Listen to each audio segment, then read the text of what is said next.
Márcia, são muitos anos de sala de aula e você nessa profissão que você gosta tanto, que é ensinar, é ser professora.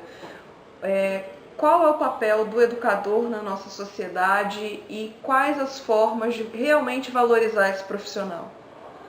Dele se sentir um profissional. E o que significa se sentir um profissional? Ter condições de salário, ter condições de trabalho, ter condições de pensar a sua vida com tranquilidade, com segurança e com dignidade. Hoje o nosso professor, ele vive uma situação de precarização muito grande, né? Nós ainda não conseguimos, apesar da gente ter aprovado e ter lutado pelo piso nacional de salários do país, ele ainda não é uma realidade, né? O próprio Estado do Espírito Santo aqui argue, e alguns estados brasileiros, e como o estado de São Paulo, por exemplo, que é um estado rico, muito mais rico do que o Espírito Santo, argue a existência desse piso nacional de salário. E é preciso que um professor, se você imagina pelos dados do IPEA, que em média um professor do ensino médio ganha R$ 1.188, que um professor do ensino fundamental ganha R$ 649, e um professor da educação infantil está no limite aí do salário mínimo, R$ 510, isso é de uma pobreza catastrófica. Não é possível ninguém pensar a sua vida com esses níveis de salário. Então, nós precisamos de um plano de cargos e salários. E esse plano de cargos e salários, ele não pode ser só para a educação pública, né? Hoje, o ensino superior privado, por exemplo, responde por 88% da matrícula no ensino superior no Brasil, né? Quer dizer, o ensino superior brasileiro está privatizado e não tem nenhum regulamento.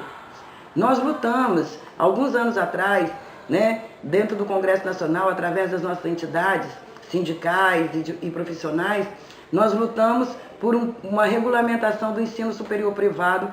Quando percebemos que íamos ser derrotados, nós retiramos o projeto. Porque quando você perde um projeto, só na outra legislatura, aí você vai ter que construir forças, né, para novamente apresentar um projeto desse nível. Por isso nós priorizamos a nossa participação na Conferência Nacional de Educação, nos municípios, no estado, e depois aquela que foi a nacional, que englobou todas as representações do país inteiro. E aí é preciso que um professor, na educação infantil, que ele que é mestre, ou graduado, mestre ou doutor, que esse mestre, esse doutor possa ir trabalhar na educação infantil, mas receber de acordo com a sua formação acadêmica. A educação infantil está provado que a educação infantil, que é o início do processo de educação da criança, ela é importantíssima.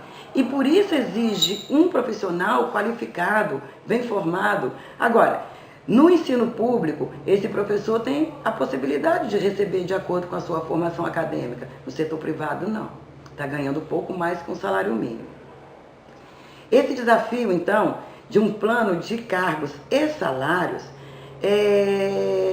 de valorizar, de prestigiar aquele professor e aquela professora que querem continuar estudando, que querem continuar se aperfeiçoando.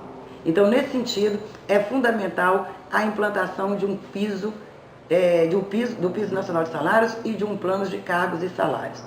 Só assim é possível fazer justiça com os professores, para que eles saiam daquela perspectiva de que é um sacerdócio, que é uma missão, mas nem sacerdócio nem missão paga aluguel, paga conta de luz, paga supermercado.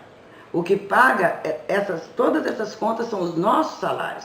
E salário de professor, especialmente de professora, não é para perfumaria, é para viver e viver com qualidade de vida. Por isso eu estou aqui me colocando à disposição como candidata a deputada federal. É no Congresso Nacional, é lá na Câmara dos Deputados que essas leis são votadas. E é lá que nós não temos correlação de força suficiente para avançar. Nós sabemos, se cada um de nós prestarmos atenção, a Lei de Diretrizes e Bases da Educação, quando você fala assim, falar de educação é uma coisa boa, né, uma coisa importante e tudo mais, mas a lei mais difícil nesse país de ser construída é a Lei de Educação. Ela leva de 10 a 11 anos para ser aprovada no Congresso Nacional. E nós temos sido historicamente derrotados. Então é preciso que nós elejamos os nossos representantes, aqueles que sabem da importância da educação, porque vivem dela e vivem com ela, e aí eu peço seu voto. Não vamos abdicar desse direito que nós temos de eleger os nossos representantes e de fazer valer aquilo que nós achamos importante, porque sabemos que é importante, porque nós vivemos disso e com isso.